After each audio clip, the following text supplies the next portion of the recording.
Hello friends, मेरे इस YouTube channel में आपका स्वागत है। और ये मेरी सीरीज़ है जो ऑप्शन सेलिंग के ऊपर बेस्ड है। और मेरे सारे ट्रेड्स जो मैंने ऑप्शन सेलिंग में लिए हैं वो मैं आपके साथ शेयर भी करूंगा और डिस्कस भी करूंगा क्यों लिए हैं। और जैसे आप देख सकते हो ये मेरे सारे कॉन्ट्रैक्ट्स नोट है, कौन से टाइम पे ख़रीदे हैं, क्या ख़रीदे, क्यों ख़रीदे हैं, वो हम लोग डिस्कस करेंगे। और मैंने इस चार्ट्स में नंबरिंग भी करके रखा हुआ है ताकि मुझे इजीली मैं एक्सप्लेन कर सकूं कि मैंने क्यों वो ट्रेड्स लिए हैं।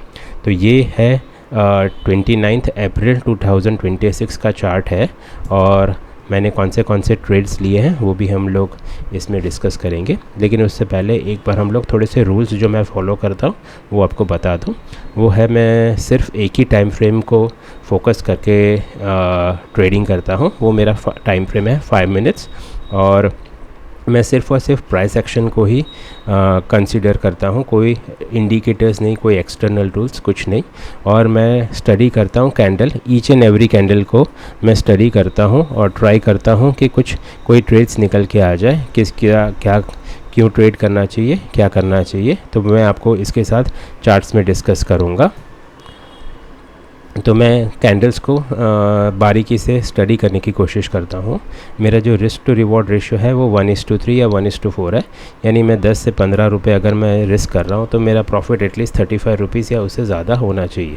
और इस जो कैंडल स्टिक्स जो फॉर्म होती है उससे क्या बाइंग और सेलिंग प्रेशर जनरेट होता है, उसके बेस पर हम लोग एक स्पेक्यूलेशन कर सकते हैं कि कौन सी डायरेक्शन में मार्केट मूव कर सकता है। बुल्स प्राइस को ऊपर ले जाने की कोशिश करते हैं, बेयर्स उसको नीचे ले जाने की कोशिश करते हैं।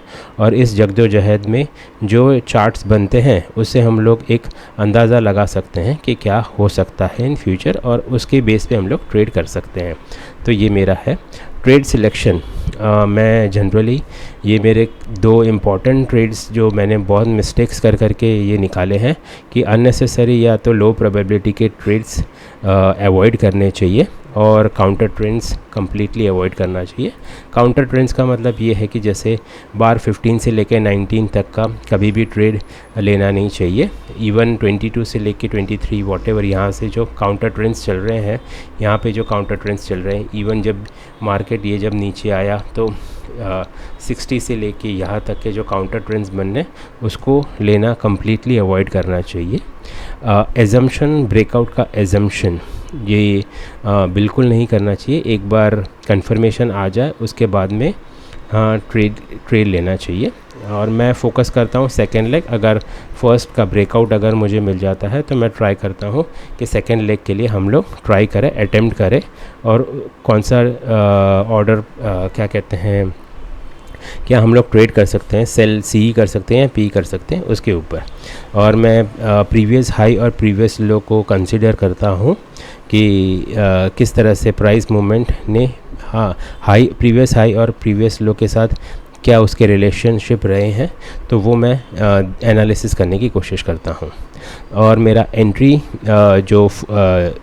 जब सिग्नल बार फॉर्म होता है, जैसे कि सपोज़ मान लो ये 61 मेरा सिग्नल बार फॉर्म हुआ है, तो अगर मुझे पी को शॉर्ट करना है तो जब तक ये प्राइस 64 का हाई ब्रेक नहीं करेगा तब तक मैं एंटर नहीं करूँगा। और लोअर साइड में अगर सपोज़ 67 मेरा सिग्नल बार है तो मैं 68 मेरा एंट्री बार हुआ, और जब उसको टेस्ट मीन्स इसने इसको ब्रेक किया तब मैं जाके उसको CE शॉर्ट करूँगा। तो ये मेरा एंट्री, मैं किस तरह से एंट्री लेता हूँ उसके ऊपर है। तो ये मेरा अप्रोच है डिसिप्लिन और प्राइस मूवमेंट को किस तरह से हम लोग अच्छे से समझ सके। तो चलो लेट्स गो टू, हम लोग जाते हैं ये है 29 अप्रैल 2026। ओके, तो प्राइस अगर आप देखा जाए तो हम लोग पहले देखते हैं कि प्राइस उस दिन गैप अप ओपन हुआ था। गैप अप, यहाँ से गैप अप हुआ, एक ओपन हुआ था। तो हमारा सिर्फ यही एक देखने का ये गैप अप होता है या गैप डाउन होता है। वैसे अभी इसकी कोई ज़रूरत नहीं है क्योंकि कभी भी मार्केट रिवर्स हो सकता है, कभी भी कंटिन्यूएशन में जा सकता है। हमें तो एक बार क्या हुआ है उससे मतलब है। नाउ अगर आप देखोगे तो जो फर्स्ट बार है वो एक रेड बॉडी के साथ ऊपर और नीचे विक है, और सेकेंड बार है वो भी एक रेड बॉडी है और ऊपर भी विक है और नीचे भी विक है। और थर्ड कैंडल अगर आप देख सकते हैं तो नीचे रिजेक्शन आया है और थर्ड एक ग्रीन बॉडी है। और ये हमारा अगर हम लोग देख सकते हैं कि अगर इस प्रीवियस हाई से लेके अगर इसको हम लोग ब्रेकआउट मानते हैं तो ये हमारा पुल बैक हो गया। तो मैंने सबसे पहला जो एंट्री लिया था वो था 930 को।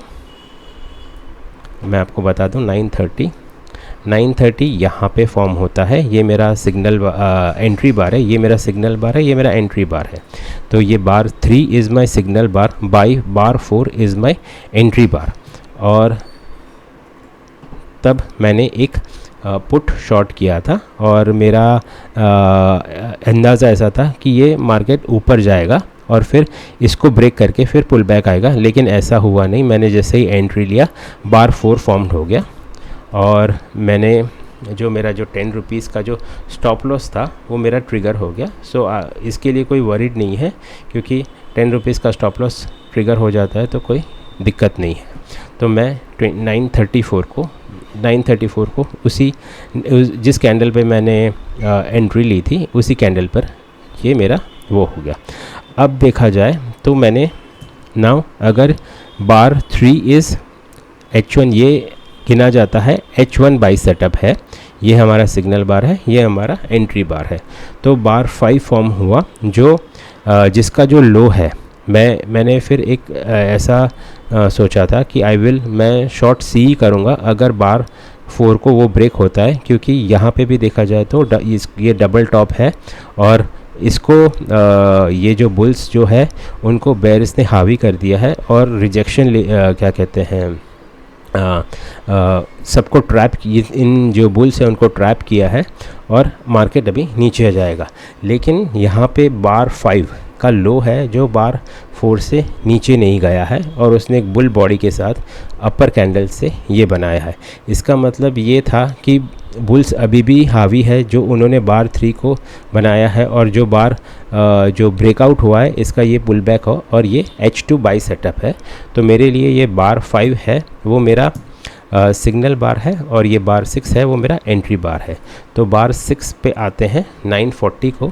तो जैसे ही प्राइस इसके ऊपर गया तो मैंने एक हाई 2 पे फिर से 940 पर एक PE शॉर्ट किया। वो किया था मैंने 281.5 रुपीज़ पे। ओके, तो यहाँ पे मेरा एक बहुत ही अच्छा एंट्री हो गया था। इसके बाद जब ये बार 6 फॉर्म हो गया तो मैंने अपना स्टॉप लॉस 10 रुपीज़ पे रख दिया था और जब ये बार 7 फॉर्म हुआ तो मैंने अपना स्टॉप लॉस ब्रेक इवन पर डाल दिया था। अभी जैसे आप देख सकते हैं कि बार 6 इसने ये प्रीवियस हाई गिना जाता है बार 4 को और बार 4 के लिए प्रीवियस हाई बार 1 जा सकता है। तो बार 1 अगर इसके ऊपर गया है तो ये फेल्ड ब्रेकआउट हो सकता है और जैसे ही इसने पूरे कंप्लीटली बॉडी को इसने ब्रेकआउट किया है तो इसको ये दिस इज़ अ ब्रेकआउट बार। अब मेरा सोचना ये था कि ये ब्रेकआउट किया है तो इसका पुल बैक आएगा और मैं नहीं चाहता था कि मेरे प्रीवियस डे पे मैं 30-35 रुपीज़ पे जब भी मार्केट आता था तो मैं कवर नहीं करता था और मेरे 3-4 ऐसे ट्रेड्स थे जो ब्रेक इवन पे ट्रिगर हो गए थे। तो मैं एक डर में था जो मुझे नहीं करना चाहिए था और मैं 952 को अराउंड 952 मैं आपको बताता हूँ 952 इज़ अराउंड दिस बार 8 पर मैंने 40 रुपीज़ कवर करके 40 रुपीज़ कवर करके मैं निकल गया। तो ये था मेरा एक ट्रेड था। इसके बाद अगर आपने देखा होगा तो मार्केट कंटिन्यूसली ऊपर जा रहा है। तो ये देखा जा सकता है तो ये इनिशियल स्टेज का एक एबनॉर्मल मूव गिना जाता है। हालांकि ऐसा मूव होना पॉसिबल नहीं है, लेकिन स्टॉक मार्केट है, कुछ भी हो सकता है।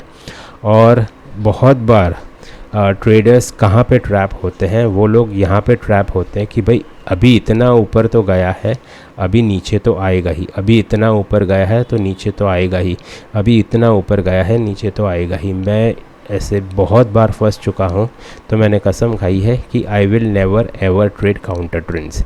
ये अगर हमारा अप ट्रेंड है तो ये कभी काउंटर ट्रेंड्स भले कितना भी अच्छा लगे। जैसे अगर आप देख सकते हैं बार 22, ये डबल टॉप दिख सकता है लेकिन कोई ट्रेंड लाइन का ब्रेक नहीं है, कोई ऐसा मूवमेंट नहीं है। और यहाँ से लेके इसने मार्केट ने यहाँ से लेके बार 34 या 35 तक पुल बैक ही किया है। तो अभी जो मेरा जो नेक्स्ट ट्रेड था, मैं पहले एक वो ट्रेड दिखा देता हूँ। तो मैंने अभी 1040 को अराउंड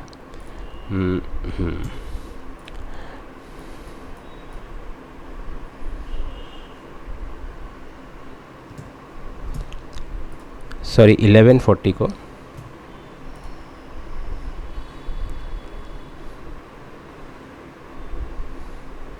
ओके। सो 1140 ये बार है। सो 1140 ये बार 30 बार है। जब ये बार 28 मेरा सिग्नल बार था तो मैंने एक ट्रेड किया था कि भाई ये फर्स्ट लेग है और ये सेकेंड लेग है और ये H2 बाई सेटअप है, ये H1 बाई सेटअप है, फिर H2 बाई सेटअप कोई ट्रिगर ही नहीं हुआ। ये वाला H2 बाई सेटअप है पर ट्रिगर नहीं हुआ और बाकी कोई भी बार्स ट्रिगर नहीं हुए थे। मेरा इरादा था कि अगर बार 23 के ऊपर जाएगा तो मैं ट्रेड लूँगा, लेकिन वो मेरा ट्रिगर नहीं हुआ इसलिए। और ये बार 28 मुझे एक कंफर्मेशन लगा कि भाई this can be a signal bar, और वो बार 30th बार को मेरा फिल हुआ और मैंने एक PE शॉट किया था एट 283 रुपीज़ पे।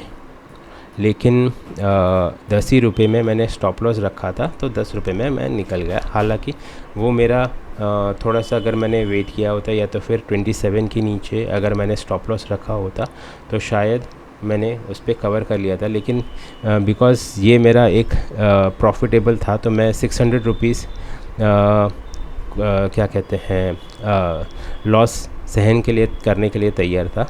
अगर शायद मार्केट नीचे आ सकता था तो रिस्क टू रिवॉर्ड मेरा गलत हो जाता, तो इसलिए यहाँ पे मैं निकल गया और फिर बाद में मैंने कोई ट्रेड नहीं किए हैं। तो ये मेरा दिन था 29 अप्रैल 2026 का। तो अभी आप देख सकते हैं कि ये एक मूव है और ये इसका पुल बैक है। तो buying above this H1 buy और बाई अबाउ H2 बाई और सेलिंग PE अबाउट 19 के ऊपर अगर आप CE सेल करते हो या तो 28 के अब ऊपर भी अगर हम लोग CE सेल करते हैं। और दिस इज़ सबसे बेस्ट बार है ये 35 नंबर का बार, जो आपको एक बहुत ही अच्छा कंफर्मेशन देता है। ये आउटसाइड बार है। इवन 33 भी एक बहुत ही बार ऐसा है जो अच्छा बार है। विथ स्टॉप लॉस हमको या तो 27 के नीचे या तो 31 के नीचे अगर यहाँ पे एंट्री की है तो बार 31 के नीचे स्टॉप लॉस लगा के छोड़ देना चाहिए। और अब ये आप देख सकते हैं कि ये बार 22, बार 30, बार 34 आपको बहुत ऐसा लगेगा कि this is a very good reversal sign. और बहुत सारे ट्रेडर्स यहाँ पे नीचे आके ट्रैप हो जाते हैं, यहाँ पे नीचे आके ट्रैप हो जाते हैं, यहाँ पे नीचे आके ट्रैप हो जाते हैं।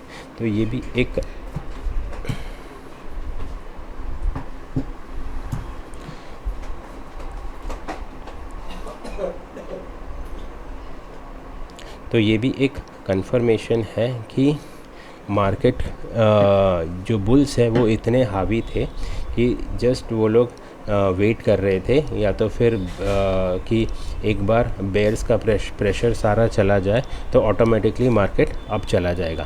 लेकिन अगर देखा जाए तो जनरली ये बहुत ही जिस तरह से ये एक एबनॉर्मल मूव है, इस तरह से ये पुल बैक भी एक एबनॉर्मल है। पुल बैक जनरली डाउनसाइड होता है। फर्स्ट लेग ऐसा है तो सेकेंड लेग नीचे यहाँ पे आ जाता है और ये साइडवेज मूवमेंट का पुल बैक है। तो ये जस्ट ट्रैप्स है फॉर ऑल द बुल्स जिन्होंने यहाँ पे ट्रेड लिया है।